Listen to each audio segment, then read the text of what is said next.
All right. Welcome to a TikTok edition of Sabbath Lounge. With Matt and Jake. That's right. We're going to talk about Toldot generations, Genesis 25:19 through 28:9. 8-9.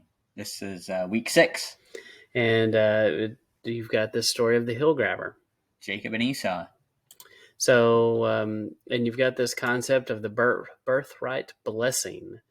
And so, Jake, with birthright blessing, what does that mean to you?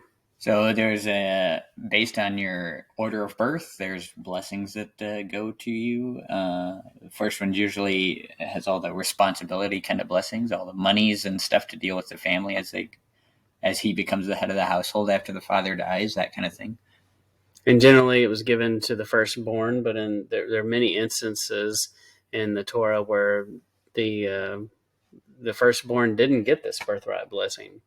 And so part of the reason why is this. What's the difference between Jacob and Esau? How do you think you can generally classify these two guys? Jacob is about his father's business, and Esau is about his business. He's interested in himself and in the world. That's right.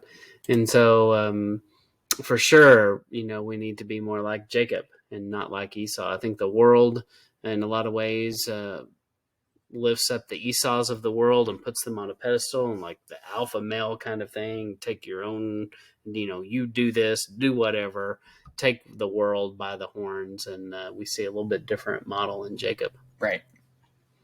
So this is just a quick overview of this Torah passage. If you aren't familiar with it and you haven't read it in a while, it's time to read it.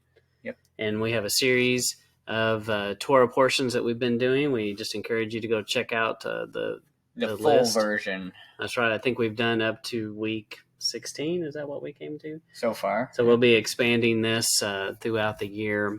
But we appreciate you stopping by and Google Sabbath Lounge for more content. This is Matt. And Jake. Signing off.